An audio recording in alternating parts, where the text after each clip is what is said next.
ኢየሱስ ያድናል ማለት ወንጌል ግን አሁን ላንቺ ኢየሱስ ያድናል አይደለም የምትባል ምክንያቱም ኢየሱስ ያድናል ብለሽ ታምኛለሽ ግን ለምሳሌ የሐዋርያትን ቃል ትቀበያለሽ አንቺ ሐዋርያት የጻፉትን ሁሉንም አዎ ለምሳሌ ጥምቀት ለኃጢአት ስርየት መሆኑን ትቀበያለሽ የተጠመቀ ሰው ኃጢአቱ እንደሚሰረይለት አዎ ብለዋል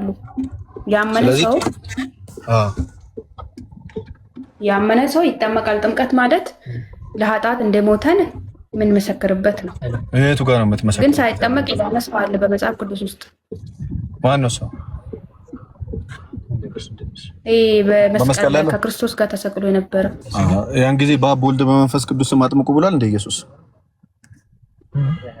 እንዴ አስተምሮ ነገሩን ጨርሶ እኮ ነው መስቀል ላይ ተሰቅሎ የነበረው አይደለም የሆነ የታሪክ ፍልሰት አለ አንቺ ጋር ቀደምም እንደዛ አልሽኝ በአብ ወልድ በመንፈስ ቅዱስ አጥምቁ ያለው ማቴዎስ ወንጌል መጨረሻው ክፍል ላይ ሄዳችሁ ለሐዋርያት እንደዛ አላቸው ከተነሳ በኋላ እሺ ተቀበዩ ማቢ ከኔ የተለየ ስልጣን አለ ይሄ ሰውዬ የተሰጠው ነገር አለ አይ ይቅርታ አሁን ያነበብሽልኝ አንድ ቸርች ውስጥ ያለ አንድ ያገልጋይ መጽሐፍ ነው አይደል የሱ መረዳት ነው ከሱ መረዳት ከኔ መረዳት በምን ተሽሎ ነው የሱ መረዳት መቀበለው ነው አንተ እንኳን አስረዳኸኝም ወንድምነት አይ እኔማ አላስረዳሽም የሱ መረዳት ለምን ነው የምትቀበለው ነው እኮ ምን ብለህ እሱ ምን ስለሆነ ነው እሱ መጽሐፍ ቅዱስን የሚያብራራው ማን ነው ስልጣን የሰጠው እንዲያብራራ እግዚአብሔር ማለት ቆይ አንዴ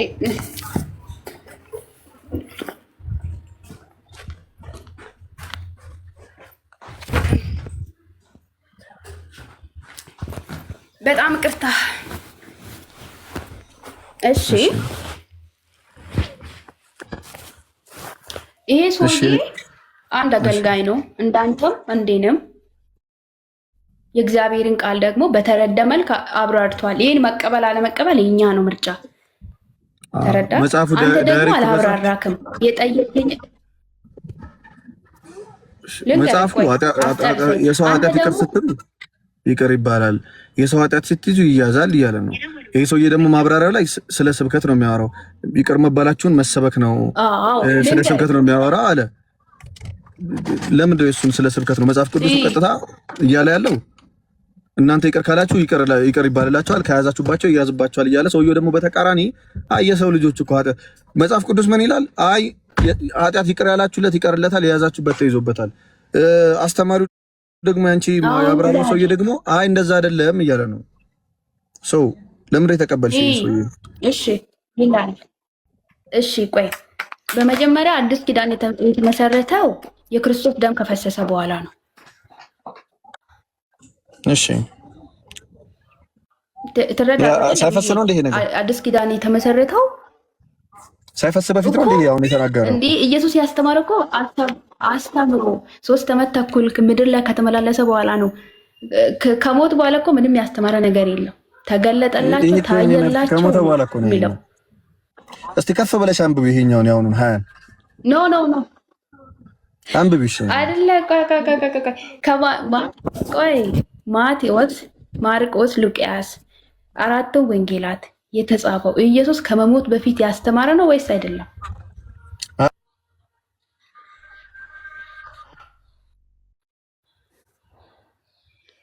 ዲቡክ ተድከባ ሰማሻለ ይወይ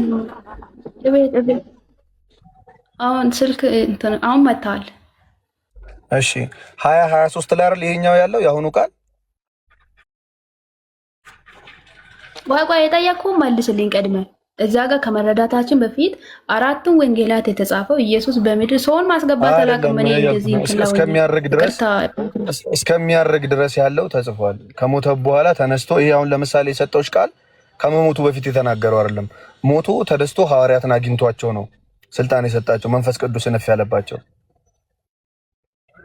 እሺ እኮ እሺ እሱ ይሁን ይሄ ቃል ይሁን ግን ኢየሱስ አራቱ ወንጌላት የተጻፈው ኢየሱስ ከመሞቱ በፊት ያስተማረ ነው ወይስ አይደለም ከመሞቱ በፊትም ትንሳኤውም ከትንሳኤ በኋላም የተናገረው እስከሚያርግ ድረስ ያለው ተጽፏል እኔም መልክ አዲስ ኪዳን የሚመሰረተው ከየት ነው የሚጀምረው? በአዲስ ኪዳን ላይ በክርስቶስ ደም። በክርስቶስ ደም ኪዳን የሚመሰረተው በደም ነው። ብሉይ ኪዳን የተመሰረተው በእንስሳት ደም ነው፣ በሙሴ በኩል ነው። አዲስ ኪዳን የተመሰረተው በክርስቶስ በኩል ነው። አሁን ይሄ አዲስ ኪዳን ላይ ያለው ቃል አሁን ነገር ለምንድን ነው ይሄን አሁን የምትነግሪኝ እህቴ? ምን ለማስረዳት እየሞከርሽ ነው? ይቅር የሚባልላችሁ ይቅር ስትሉ ነው የምትለውን ነው የምትለው ነው። ይቅር ስትሉ ነው አይደለም? ኢቨን እኮ እንደዛ እያልኩኝ ያማ ጥሩ እኮ ነው። ይሄ እኮ ጭራሽ ወይ ይቅር በሉ፣ ይቅር ስትሉ ይቅር ይባልላችኋል። ይቅር ካላላችኋቸው እናንተ እነዚህ ሐዋርያት ይቅር ካላላችሁ እናንተ ሌላ ሰዎችን የነዛ እናንተ ይቅር ያላላችኋቸው ሰዎች ይቅር አይባልላቸውም እያለ ስልጣን እየሰጠ እኮ ነው። ማርሼት ውጪ አንድ አንቺ እንትን ሶልን አስገቡ እያለኝ ነው። አራት ሰው እንትን ሶል ኤርሚዬ ይቅርታ፣ አንተ የተወደድክ ሰው ወይም እኔ እወጣለሁ አንቺ ትስኪያለሽ ማለት ነው። ግን ሌላ ሰው ሊገባ ከሆነ ረጅም ማውራት አልፈልግም ከዚህ በኋላ። ይሄኛውን መልሽልኝና ጥያቄ ካለሽም ጠይቂኝ፣ ችግር የለውም። እጠይቅሃለሁ ድብና አድርጌ እንደጠየቅኝ ነው የምጠይቅህ። ምን ነበር የጠየቅኝ አንተ? የኔ ጥያቄ ኃጢአታቸውን ይቅር ያላችኋቸው ይቀርላችኋል፣ የያዛችሁባቸው ደግሞ ተይዞባቸዋል ብሎ ኢየሱስ ለሐዋርያት ስልጣን ሰጠ። አንቺ ምን አልሽው? አይ ይህ ስለ ኃጢአት ሳይሆን ኃጢአትን መስበክ ነው አልሽኝ። ማስረጃ ስልሽ የሆነ ሰውዬ የጻፈው መጽሐፍ የሆነ ሰውዬ የጻፈው መጽሐፍ አምጥተሽ ይኸው ማስረጃ እሱን ለምን የተቀበልሽው ስልሽ ደግሞ እውነት በቃ እሺ እውነት ነው። እሺ አንተ አሁን እኔን ይቅር የምትለኝ ይቅር ስለተባለልኝ ነው ወይስ ይቅር እንድባልልኝ? ለእኔ ኢየሱስ መጥቶ እኮ የሰው ኃጢአት ይቅር ስትል ይቀርላቸዋል፣ የያዝክበት ተይዞበታል ብሎ ለእኔ ይሄ ስልጣን አልተሰጠኝም። ይሄ ስልጣን ለሁሉም ለክርስቲያን ሁሉ የተሰጠ ስልጣን አሁን የጠየኩህን ብቻ መልስልኝ። ቆይ የጠየኩህን ብቻ አሁን አንተ እኔ ባጠፋ ይቅር የምትለኝ ይቅር ስለተባለልኝ ነው ይቅር ስለተባለልኝ ነው ስለሚባልልኝ ነው? ምን ማለት ነው? ይቅር ስለሚባልልኝ ነው ይቅር እንዲባልልኝ ነው ማለት ነው? አሁን ለምሳሌ አንተ አጣቴን ይቅር እኔ አንተን ባደርግ ይቅር የምትለኝ እግዚአብሔር ይቅር እንድልክ ነው ይቅር ስላለክ ነው? ይቅር ስላለኝም ይቅር እንዲለኝም ነው። ሁለቱም ተጽፏል በአዲስ ኪዳን። ይቅር ስላላችሁ ይቅር እንዳላችሁ ከእሱ አይታችሁ ይቅር ስለተባላችሁ ሚንስ ምንድን ነው? ስለነጻችሁ ክርስቶስ ስለሞተላችሁ ያ ስጦታ ስለተሰጣችሁ ይቅር በሉ ነው። ክርስቲያን በባህሪው ምን ማለት አለበት? ይቅር ማለት አለበት። ምክንያቱም ይቅር የተባለለት ስለሆነ። ይቅር ባይባልለት ኖሮ የኃጢአት ስጋውን ይዞ ይኖር ነበር፣ ለኃጢአት ተገዢ ሆኖ ልክ ቅዱስ ጳውሎስ በሮሜ 3 ጀምሮ እስከ 6 እንደሚያወራው ማለት ነው። በዛ ኃጢአት ስጋ ውስጥ እንዳይኖር ይቅር ተብሎለታል። ኦሬዲ ክርስቲያን ሲሆን ሲጠመቅ የኃጢአት ስጋውን ሲገፍ ይቅር ተብሎለታል። ሲኖርስ በየዕለቱ ኃጢአቱ ደግሞ ይቅር እንዲባልለት ምን ይላል? ይቅር ይላል ሰዎች። ምክንያቱም ሆዱ ውስጥ ቂም ይዞ ሰው ንስሐ መግባት አይችልም። ራሱ የሰዎችን ኃጢአት ይቅር ሳይል ለሰዎች እግዚአብሔርን ይቅር በለኝ አይልም። ገባሽ? ሆድሽ ውስጥ ለምሳሌ በክርስትና ውስጥ ንስሐ የሚባል ነገር አለኛ ጋር። ንስሐ ከመግባትሽ በፊት የክርስቶስን ስጋና ደም ከመቀበልሽ በፊት ቂም አትይዥም ሰዎች ላይ ማለት ነው። ስለዚህ ግዴታ ምን ማድረግ አለብሽ? ይቅር ማለት አለብሽ ሰዎችን። በአቅራቢያሽ ያለ ያጠፋሽም ሰው ካለ እሱ ላይ ቂም መያዛችን። ስለዚህ ክርስቶስ ይቅር እንዳለኝ ይቅር ማለት አለብኝ መጀመሪያውኑ የኃጢአት ስጋዬ ስለተሻረ ማለት ነው። ይሄ ባህሪ መሆን አለበት። ከዛስ ይቅር ካላልኩኝ ደግሞ ይቅር ስለማልባል ይቅር ማለት አለብኝ ሁልጊዜም ስኖርም አኗኗሪም ደግሞ በይቅርታ መኖር አለበት። ይሄኛው ግን የሚያወራው ስፔሲፊክሊ እኔ ስለኔ አይደለም። ስፔሲፊክሊ ይሄ ስልጣን ስለተሰጣቸው ሰዎች መንፈስ ቅዱስ እፍ ብሎ ስለተቀበሉ ሰዎች ስልጣን ነው። እናንተ ይቅር ካላችሁ ይቅር ይባልላችኋል። ከያዛችሁ ኃጢአት ይዤ ለምሳሌ እኔ ያንቺን ኃጢአት ለምሳሌ ዝሙት ሰራሽ፣ ዝሙት ሰርተሻል ይቅር አልልሽም እና ይዝብሻለሁ ማለት አልችልም። የሆነ ኃጢአት ስትሰሪ ይዤብሻለሁና ያንቺን ኃጢአት የፈለገ ቢይዝ ነኝ ኦኬ ይቅር ብዬሻለሁ እስካላልኩሽ ድረስ ይቅር አይባልሽም የሚል ሳይንስ የለም። ገባሽ? ለምሳሌ አንቺ የሆነ ጥፋት ብታጠፊ እኔን ይቅርታ ብትጠይቅኝ እኔ አይቅር አልልሽም ስላልኩሽ እግዚአብሔር መጥቶ ኦኬ እግዚአብሔርም ይቅር አልልሽም እሱ እኮ ይቅርታ አላረገልሽም አይልሽም። ስፔሲፊክሊ ግን ይሄ ስልጣን የተሰጣቸው ሰዎች አሉ፣ በእኛ ቤተክርስቲያን አሉ እንደዚህ አይነት ስልጣን የተሰጣቸው ሰዎች። ምክንያቱም በሐዋርያዊ ቅብብሎሽ የመጡ ማለት ነው። ገባሽ አይደል? ይሄ ለሐዋርያት ስፔሲፊክሊ የተሰጠ ስልጣን ነው። ገባሽ? ኦኬ በጣም ጥሩ መልስ ነው የሰጠኸኝ። እኔ ግን ማምነው እንዴት ነው እኔ እንደምረዳ ኢየሱስ በአራቱም ወንጌላት ውስጥ ላይ በተናገረ መሰረት ለምሳሌ አባታችን ወይ የሚለው ጸሎት ራሱ በአስተማረ ጊዜ ይቅር እንዲባልላችሁ ይቅር ካላላችሁ የሰማይ አባት ይቅር አይላችሁ ብሎ ነበር ያስተማራችሁ። ግን ይህንን ሀሳብ ሐዋርያቱ ደግሞ አልተናገሩም። ይቅር ስለተባለላችሁ ይቅር ተባባሉ እያሉ ነበር ያስተማሩትና በጣም ጥሩ እንትን ነበር። አይ ይሄ ኮሌራ እንትና ሲያወራ የሰማሽውንማ ቆይ ሰው ሲያወራ የተሰማሽውን ሁሉ አትቀበይ። ለምሳሌ ይሄንን ያወራው ሰውዬ እምነቱ ምን መሰለሽ? ለምሳሌ አንቺ ለምሳሌ ይሄንን ያለው ሰውዬ እንትን እንደማይቀበል ታውቂያለሽ። ሰዎች ሁሉ ዓለም ሁሉ በክርስቶስ ድኗል ብሎ እንደማያምን ታውቂያለሽ። አሁን የሰማሽው የምትነግሪኝ ሰው ዓለም ሁሉ በክርስቶስ ድኗል። ሲጀመር ዓለም ሁሉ ድኗል እንዴ? ለዓለም ሁሉ አይደለም ክርስቶስ የሞተው። ለማን የሞተው? ነው የሞተው ለዓለም ሁሉ ነው፣ ግን እንደተቀበሉት ነው የምለው ቃሉ። የሞተው ለማን ነው ታዲያ? ቤዛነቱ ለማን? የዓለም ቤዛ ነው ኢየሱስ ወይስ የተወሰኑ ሰዎች? እሱ ደግሞ የዓለም ቤዛ ብሎ አሁን የምትናገሩ ሰው ለዓለም ሳይሆን ለሆኑ የተመረጡ ሰዎች አሉ፣ ለነሱ ሞቷል ተብሎ ነው የሚታመነው። ገባሽ? የካልቪኒዝም አስተሳሰብ ማለት ነው። ታውቂያለሽ ስለ ካልቪኒዝም? ውስን ቤዞት ስለሚባል ነገር ታውቂያለሽ? አላውቅም። እሺ እኔ ማለት ውስን ቤዞት ካላወቅሽ አሁን ምን አለ መሰለኝ ዝም ብሎ ሱፋ አድርገው ብቻ አንቺ አሁን እንትንሽን ካታጎሪሽን ለዛ ነው ሃይማኖት አያድንም ብለሽ ስለምታምኝ ምንድነው በቃ አስተምሩት። ሁሉም ሰው የመጣውን አስተምሮ የሚያድን ትምህርት አለ፣ የማያድን ትምህርት አለ አይደል? ቃልዬ አይደለ? ስለዚህ የመጣውን ሁሉ ሳይሆን ማን ነው ምን ስለምንድን ነው የሚያወራው ምን እያወራ ነው የሚለውን ነገር በደንብ አንደርስታንድ ማድረግ አለብሽ። ኢቭን አንቺ ከቆምሽበት እውነት ጋር ራሱ የሚጣረስ ነገር ይዞ የሚሰብክ ሰው አለ። ለምሳሌ ኢየሱስ ያድናል ብሎ የሚሰብክ ግን ደግሞ በስላሴ አላምንም የሚል አለ።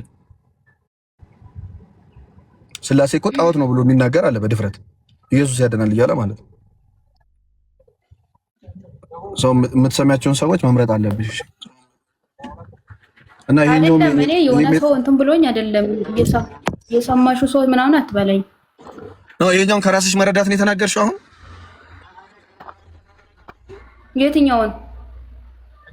አሁን የተናገርሽውን ከሞት በፊት ኢየሱስ ሐዋርያት እንደገና ወይ ምንድነው ይቅር እንደተባለላችሁ?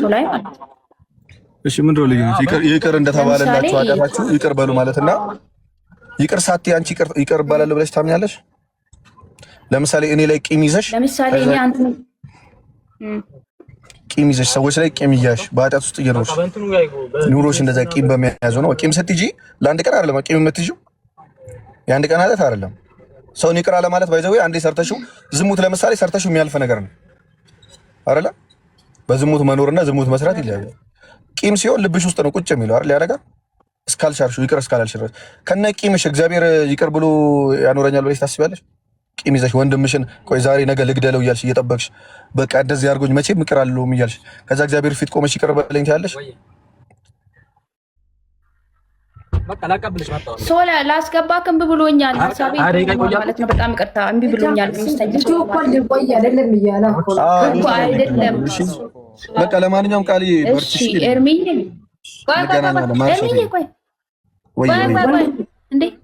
እንዴ አውርተኝ ሳልጨርስ እንዴት ትወጣለህ? በቃ እኔ ነኝ ቀን ሙሉ ነው ልጨርስ። ቆይ ኤርሚዬ እሺ በቃ ወደ ይቅርታው ገባሽ። ግን ይሄኛውን መልሽልኝ በቃ 23 እንደዛ ከሆነ ከቆየና ይቀር። ቆይ እኔ አንተን ይቅር ምልክ ይቅር ስለተባልኩ ነው እንጂ እግዚአብሔር ስለዚህ ኢየሱስ ሲያስተምር ይቅር ስላልተባላችሁ ነው ይቅር የምትሉት ብሎ ነው እንዲያስተማረው መጀመሪያ የሚመልሰን ቀድመ ስማኛ። እግዚአብሔር አብ እኔን በልጁ በክርስቶስ ኢየሱስ በኩል ኃጢአትን ይቅር ስላለ እኔን ደግሞ ከሱ የተማርኩትን ለአንተ ይቅር እልሃለሁ። ችግር የለውም እሱ ችግር የለብኝም። ኮምፕሌን አላደረኩም። ጥሩ ነው እንደዛ ማድረግሽ። እግዚአብሔር በልጁ በኢየሱስ ክርስቶስ ስለታረቀን ከነ በደላችን ስለታረቀን እኔ ደግሞ እታረቃለሁ። አንተ ብትበደለኝም እያልሽ ነው እቀበልሻለሁ። ይሄ እኮ አያጣላንም። የኔ ጥያቄ ነበረው እንዴት ነው ለእነዚህ ሰዎች ስልጣን የተሰጠው ነው ጥያቄ። እንዴ ሐዋርያት እኮ ናቸው ስልጣን ተሰጣቸው ይላል። ስልጣን የተሰጣቸው ደግሞ በመንፈስ ቅዱስ አማካኝነት ነው። ያ መንፈስ ቅዱስ ደግሞ በአንተ ውስጥም አለ በእኔ ውስጥም አለ። ስለዚህ ለአማኝ ሁሉ ምን አለ? ስልጣን አለ ማለት ነው። ስለዚህ አንቺ ስልጣን ምንድነው? እኔን ይቅር ካላልሽኝ እግዚአብሔር እኔን ይቅር አይለኝም ማለት ነው።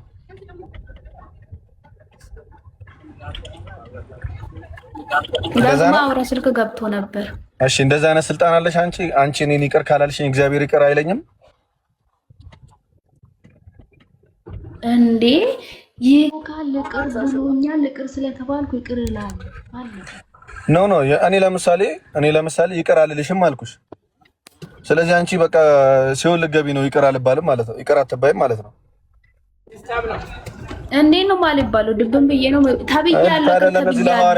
ከተባልኩ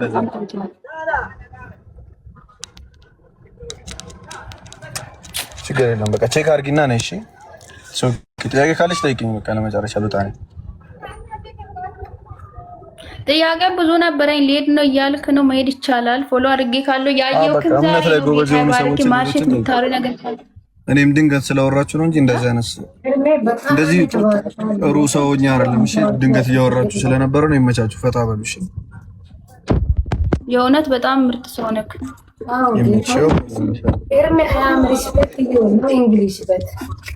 ደግሞ ኤርሚ ጥያቄ እኔ ምንም አልጠየቅኩም። ጥያቄ ስኖረኝ ጠይቀሃለሁ። ጠይቅኝ።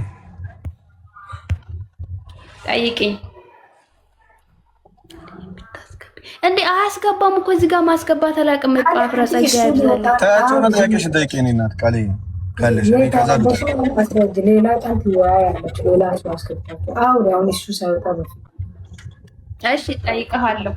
አንድ ደቂቃ ብቻ እየተጠራ ነው። ጠይቀሃለሁ። መጣ። አንድ ደቂቃ እኔን ውጪ የምትሉት ኤርሜ ወንድሜ ነው። እኔ ነው የሳብኩት።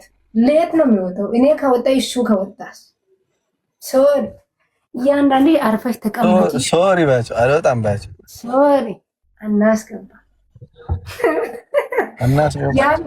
ያቢ ይሄ ምንድን ነው? ከአንተ ጋር አብሮ የተቀመጠ በኢየሱስ ስም ተመታዩ ያንተ ማለት እሺ ቃል ይሄድሽ መጣሽ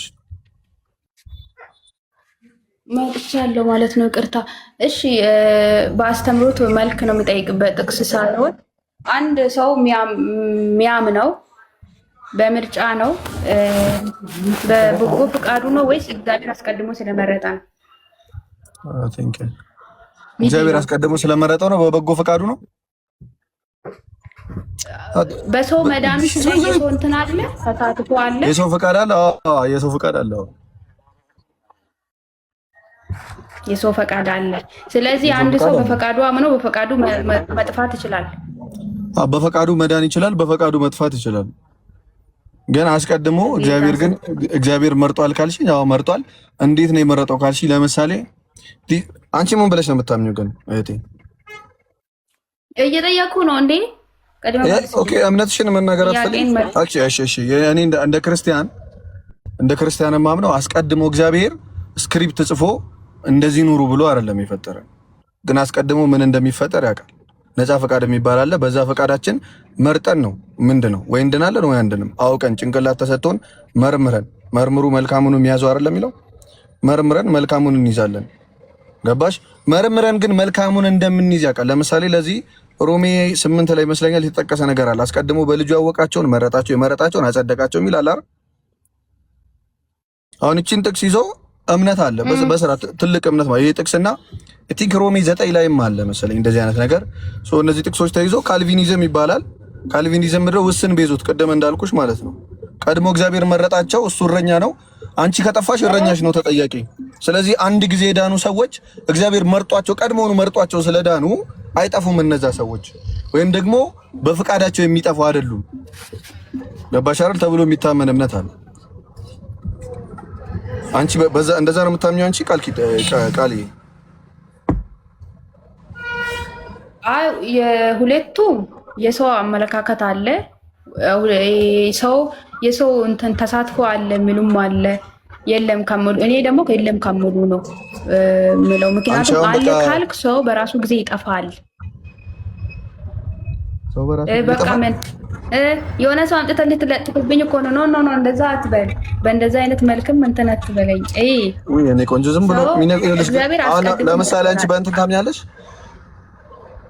ስለዚህ አንቺ የምታምኚው እግዚአብሔር ቀድሞ የሆኑ ሰዎችን ፈጠረና የሆኑ ሰዎችን ለገነት የሆኑ ሰዎችን ለሲኦል አደረገ ነው እቲ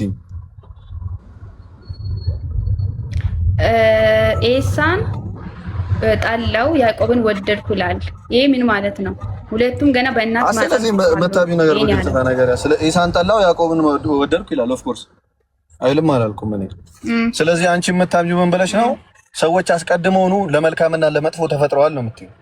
ፍጥረታቸው ለመልካምና ለመጥፎ አስቀድሞ ዓለም ሳይፈጠር በፊት የመረጣቸው አሉ በልዩ መልክ። እነሱን ደግሞ ጠራቸው። የጠራቸውን አጸደቃቸው፣ ያጸደቃቸውን አከበራቸው። ቅድም የጠቀስከው ጥቅስ ነው። ጎበዝ። ምን ያላቸውን ይላል ቀድሞ? እስኪ አንብቢው ሂጂና። ጠራቸው። ሮሜ 8 ላይ ሂጂና አንብቢው እሱን። እሺ ቆይ። ስለዚህ ሰው በፈቃዱ አይደለም የሚያምነው ማለት እኮ ነው። እንደዛ ከሆነ እኮ የሆነ ነገር ተጭኖበታል ማለት ነው። ምክንያቱም የሞተ ሰው እንዴት ነው የሚያምነው? እናንተ ሙታን ናችሁ ይላል እንዴ? ሬሳ ነን ማለት እኮ ነው እኮ። ሬሳ ደግሞ እንትን ነው። ስለዚህ በፈቃዳችን ካላመን ተጠያቂ። አሁን እኮ እንደምትይኝ አምላክ ምን አይነት አምላክ ነው ያለን ማለት ነው። አንቺ እንደምትይው ከሆነ የሆነ ሰዎችን ይፈጥርና ከዛ ውስጣቸው ልክ እንደ ሚሞሪ ኃጢአትና እንትን ይጨንባቸዋል። ምንድነው ጥሩ ነገርና መጥፎ ነገር ይጨንባቸውና ከዛ እንዲያምኑ ያደርጋቸዋል። ሳያምኑ ደግሞ ለምን አላመናችሁም ይላቸዋል። ራሱ እንዳያምኑ አድርጓቸው ማለት ነው። ከባድ ነው። እስቲ ሂጂና አንብቢ። ሮሜ 8 ላይ ነው ያለው። አይ ቲንክ ወደ 25 አካባቢ 8 ላይ ቁጥር ስንት ላይ ነው? 8 24 ጀምሮ እስኪ ቼክ አድርጊ። እስኪ ለዋኔ ልጅ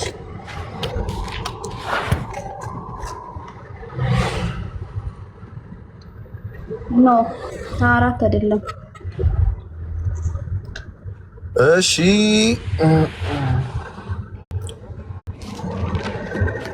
እልሽ 29 ጀምሮ ማለት ነው እስከ 30 ድረስ ነው። እሺ እግዚአብሔርን ለሚወዱት እንዳሳቡም ለተጠሩት ነገር ሁሉ ለበጎ እንዲደረግ እናውቃለን። ልጁን በብዙ ወንድሞች መካከል በኩል ይሆን ዘንድ አስቀድሞ ያወቃቸውን የልጁን መልክ እንዲመስሉ አስቀድሞ ደግሞ ወስኗልና፣ አስቀድሞም የወሰናቸውን እነዛን ደግሞ ጠራቸው፣ የጠራቸውንም እነዛን ደግሞ አጸደቃቸው፣ ያጸደቃቸውንም እነዛን ደግሞ አከበራቸው ይላል። ጎበዝ። ስለዚህ እግዚአብሔር ምን ሆኗል? ቀድሞ ምን ያደርጋቸውን አለ? ያወቃቸውን አይደል የሚለው። እግዚአብሔር ሲፈጥረን ቀድሞ ምን ያደርጋል? እግዚአብሔር ጋር ጊዜ አለ እንዴ?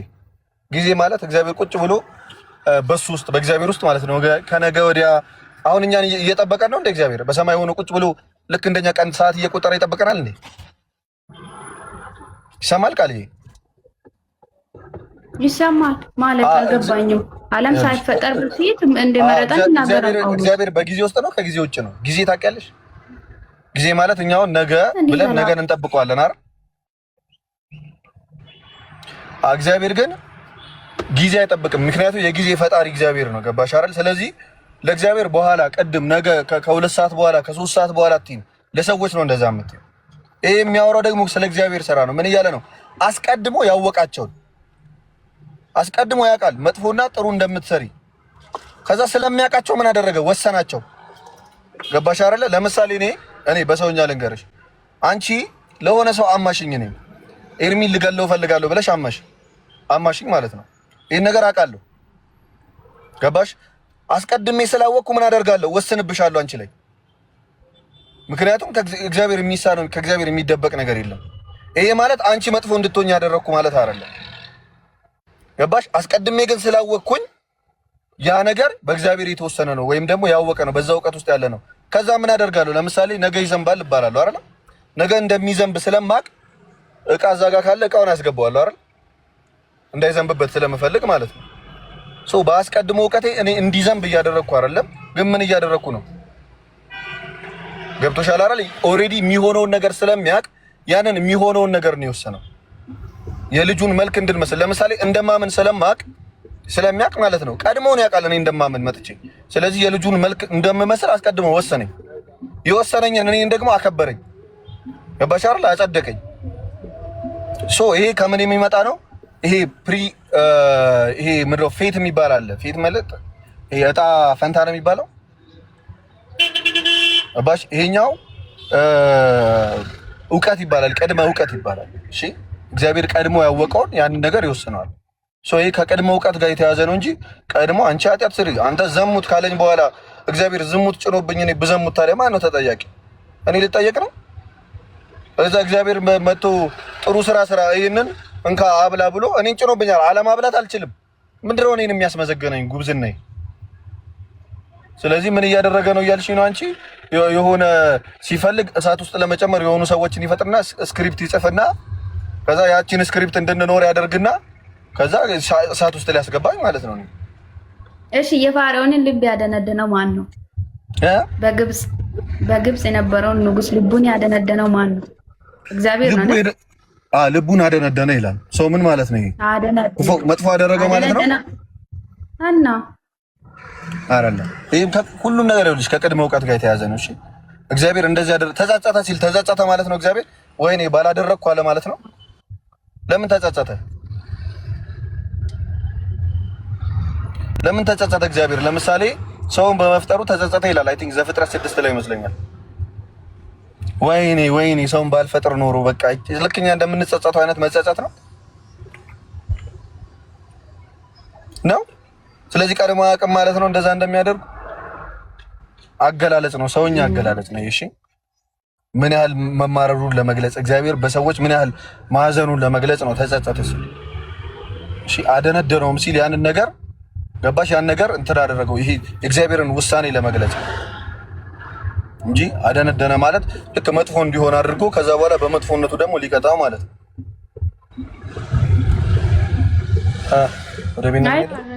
ሌላ ጥያቄ አለሽ? እሺ ጸጋ ይብዛልህ። ለመጨረሻ ጊዜ በጣም ታዛዥ ሰው ነህ። እስቲ ኢየሱስዬን ሰብከህ ሂድ። 1 2 3 ደቂቃ ሰብከህ ሂድ። እስቲ ስለ ጸጋ ወንጌል ስብከት ጸጋ ወንጌል በቃ ስለ ኢየሱስ ሰብከህ ሌላ ምን ጸጋ ምንድን ነው? እሺ እስቲ ወንጌል ስበክ። ላላመኑ ሰዎች እስቲ ወንጌል ስበክ። ይኸው ለአንቺ ነው እንደሰብክሽ። ለምሳሌ እኔ አሁን አንቺ አታምኝም ብዬ ነው ማምነው።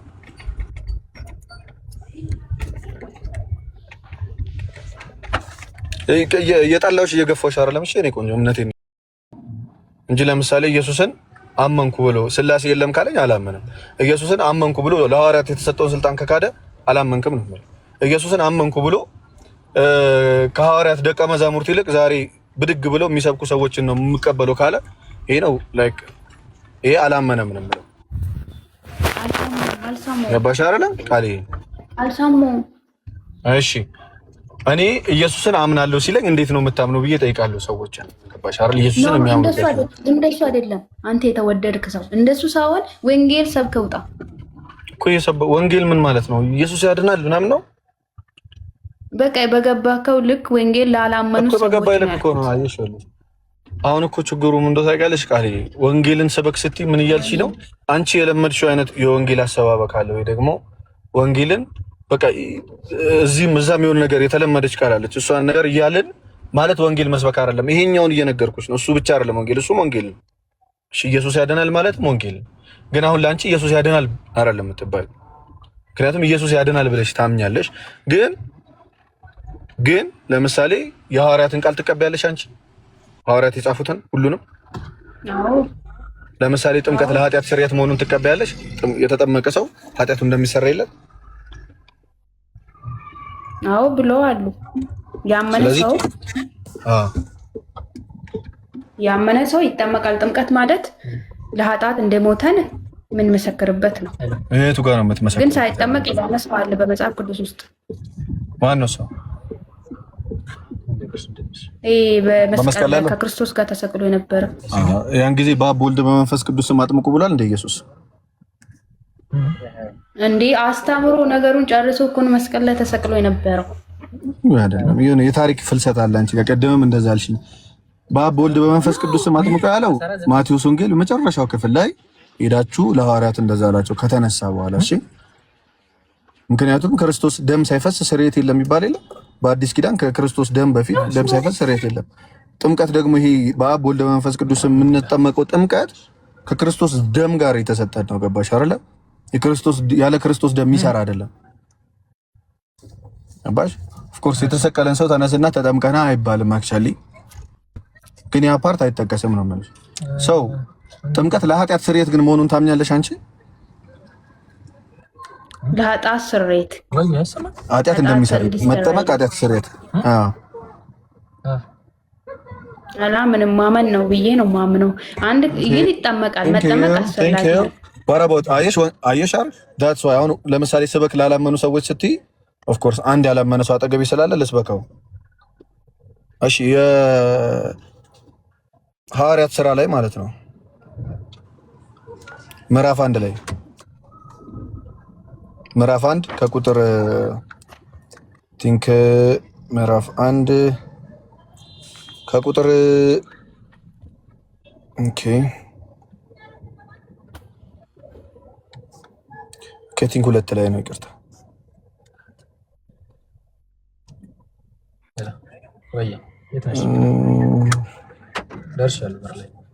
ሁለት እሺ ከቁጥር 38 ላይ እንዲህ አለ ጴጥሮስም ንስሐ ግቡ ኃጢአታችሁ የሚሰረይ ዘንድ እያንዳንዳችሁ በኢየሱስ ክርስቶስ ስም ተጠመቁ የመንፈስ ቅዱስ ስጦታንም ትቀበላላችሁ አለ።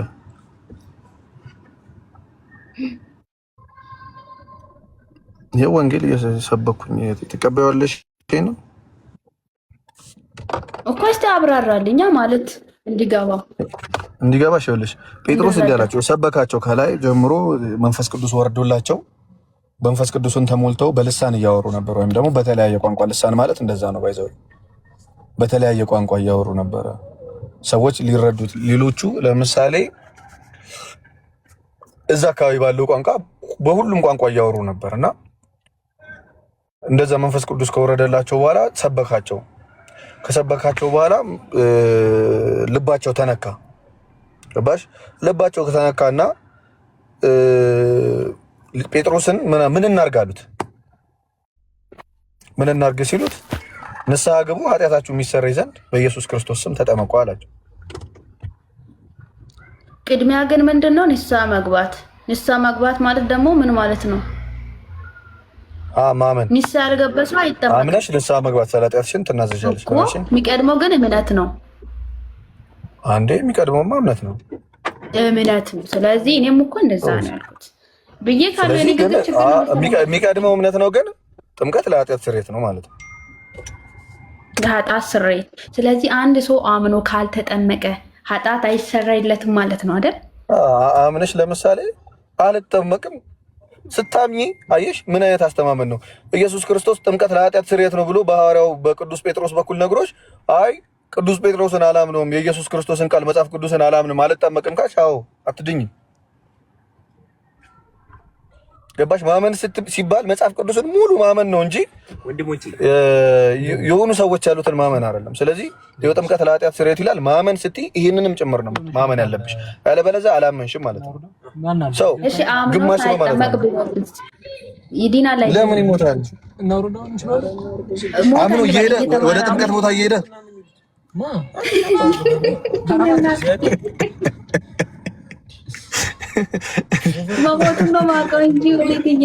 ለምን ሞተ ግን? ለምን እግዚአብሔር ራሱ ካልጠፋ ጊዜ ያን ጊዜ ለምን ይገለዋል? ሲጀመር አምኖ ሳያምን ስንት ዘመን ሲኖር ዝም ብሎት ማለት ነው። አመነና ከዛ ልክ ሊጠመቅ እየሄደ ግድል ነፍሳችን በእግዚአብሔር እጅ ነው እኮ ናት። ግን እስቲ መልስልኝ። አሁን ለምሳሌ እኔ አማንኩና ሳልጠመቅ ብሞት እድናለሁ አልድንም? ስታምኚ በጥምቀት ማምነሻል አይደል? ጥምቀት ለኃጢአት ስርየት እንደሚሆን ወይስ እሱን ላለማመን እየሸሸሽ ነው የምትሞች? ራስሽን አጥፍተሽ ነው የምትሞች ወይስ ሌላ ነገር ምን ሆነሽ ነው የምትሞች? ማለት አሁን ከምትይው ነገር አንጻር ምንድነው የሚመስለው? እምንታረጊና በክርስቶስ ጥምቀት ላለመጠመቅ ብለሽ ራስሽን ካጠፋሽ አትድኝም። ኤርሚዬ እንደዛ እኮ አይደለም። ለምንድነው ቅድም እኮ ጥሩ ሰው ነበርክ እየተቀየርክ? እንደዛ አይደለም። ኧረ በስመ እኔ ቆይ እንዴ እኔ ያልተቀየርኩም። የኔ እናት አምኖ ሲሞት ቆይ እኔ ቆንጆ አምኖ ሲሞት የሚባል ወንጌል የለም። ወንጌል ስለ ህይወት ስላላቸው ሰዎች በህይወት ስለሚኖሩ ሰዎች ነው። እሺ ወንጌል የሚሰበከው በእግር ለሚሄድ ለሚራመድ፣ በዊልቸርም ለሚሄድ፣ ለተኛም ለነቃም በህይወት ላለ ሰው ነው የምትሰብኪው እንጂ ለሙታን አይደለም። እሺ እግዚአብሔር ያለውን እንድትፈጽሚ የተነገረሽ። አንቺ አሁን አልሞትሽም አይደል? ቃል አልሞትኩም፣ ግን እኮ ጥያቄ ነው ጠየቁ። ለምሳሌ የኔ ልጅ ቆይ ልንገርህ እንዴ ጥያቄ እየጠየኩ ነው። አመነና ሳይጠመቅ ታንቆም አይደለም ትን ብሎትም አይደለም ብቻ ሞተ። መሞቱን ነው የማውቀው። ለምን ሳይጠመቅ የሞተው ሰውዬ ሊጠመቅ እየሄደ ሞተ። ሊጠመቅ እየሄደ መንገድ ላይ ችግር የለውም። እሱን እግዚአብሔርን እንጠይቀዋለን። የሞተው ሰውዬ እና እግዚአብሔር ነው ይሄን የሚመለከታቸው። አሁን ወንጌል እንደዛ አልተሰበከም። አምናችሁ ልክ ለተጠመቁ ስትል ብትሞቱ ትድናላችሁ አትድኑምም ተብሎ አልተሰበከም ወንጌል። ምክንያቱም ወንጌል ለሚኖር ሰው ነው የምትሰብከው። የመሞት እቅድ የሌለው ሰው ገባሽ አይደለ? ለምሳሌ መስቀል ላይ ያለው ሰውዬ ተማረለት አይደለ? ዛሬ ከኔ ጋር በገነት ትኖራለህ አለው ገና ክርስቶስ ሳይሞት በፊት ማለት ነው። እሺ ይሄ የእግዚአብሔር ውሳኔ ነው። በሚሞቱ በጣም እንትን በሆኑ ለምሳሌ አንድ ሰው ጆሮ የለውም መስማት አይችልም ማየትም አይችልም አይደለ? አንቺ ያላመነ ሰው ይሞታል ብለሽ ነው የምታምኚው አይደል? ያላመነ ይፈረድበታል ብለሽ ነው የምታምኚው። ይሄ ሰው መስማት አይችልም ማየት አይችልም አልተማረም ወይ አይምሮ ዘገምተኛ ነው እንበል። ይሄን ሰው ይሞታል ወይስ ይድናል ካላመነ?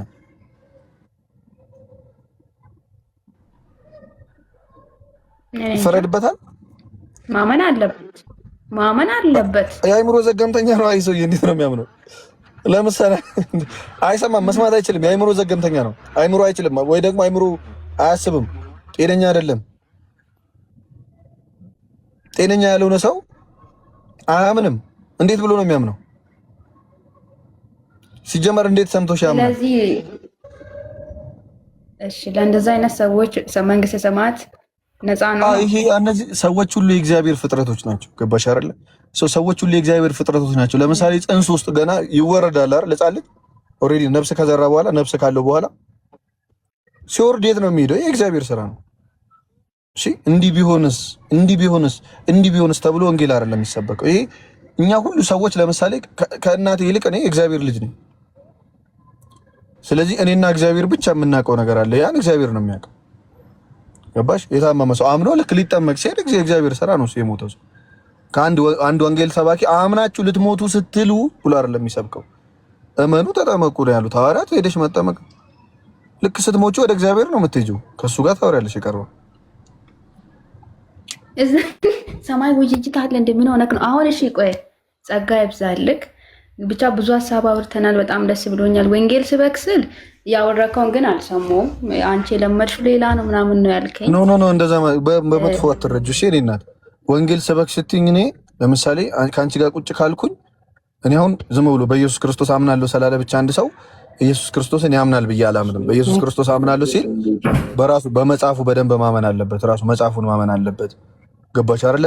አረዳዱ ደግሞ ልክ እንደ ቤተክርስቲያን ነው መሆን ያለበት። መጽሐፍ ቅዱስን የሚረዳበት መንገድ፣ ድህነትን የሚረዳበት መንገድ እንደ ቤተክርስቲያን ልክ ኢየሱስ ክርስቶስ ለሐዋርያት፣ ሐዋርያት ደግሞ ለነሱ ደቀ መዝሙሮች እንዳስተማሩት ነው እንጂ መሆን ያለበት ድንገት ብድግ ብዬ ተገለጠልኝ እና ጻፍኩኝ ስላልኩኝ የሆነ ሰው መቀበል አለበት ብዬ አላም። ስለዚህ በዛ አረዳድ ውስጥ በዛ ትምህርት ውስጥ ያልተካተተ ሰው ተጠምቆ በዛች ቤተክርስቲያን ውስጥ ያልተቀላቀለ ሰው አንድ ያልሆነ ሰው ከክርስቶስ ጋር አንድ ያልሆነ ሰው እሱ ይደናል ብዬ አላምንም። እዛ ነው እንደዛ አልኩ እንጂ ከክፋት አንቺ መጥፎ አንቺ ክፉ ምናምን ያልኩሽ አይደለም። እኔም እንትንሽን የትኛውም እምነት ውስጥ ብትሆኚ ስለ እምነትሽ ለማውራት ነው፣ ለክፋት ነው ብዬ አላምንም። ገባሽ? ሰዎች ሙስሊምም ቢሆኑ ጴንጤም ቢሆኑ ኦርቶዶክስም ቢሆኑ አምነው እግዚአብሔርን እናምናለን የምናመልከውን አምላክ እንከተላለን ብለው እንጂ ፈጣሪን እንክዳለን ይሄ የፈጠረንን ፈጣሪ ቆይ እንሰራለት ብለው አይመስለኝም። አረ እንደዛ አይደለም። ከዛ አንፃር ስላመኑበት ነገር ለማውራት ነው የሚመጡት። ያ ያመኑበት ነገር ደግሞ ምን ያደርጋቸዋል? እግዚአብሔርን ከማመን ከቅንነት ከሆነ ያን ነገር የሚያደርጉት ወደ መልካም ይመራቸዋል ብዬ አምናለሁ። ገባሽ? ከዛ አንፃር እኔ ምንም ቅሬታ የለብኝም። እንደዚህ በሚያወሩ ሰዎች፣ ስርዓት ይዘው በሚያወሩ ሰዎችን ሳይሳደቡ፣ ሰዎች ላይ የሆነ እንትን ሳይሉ፣ ክፋት ሳይሰሩ፣ ያለ ክፋት የሚያወሩ ሰዎች የትኛውም እምነት ውስጥ ቢሆኑ መጥፎ ነገር እንትን አለለም። እሺ የኔ እናት በቃ ፈታ በሉልኝ። ለማንኛውም ቃል ማርሸት ያቡዬ አሜን። የኔ እናት ይመችሽ። በቃ ፈታ በሉ።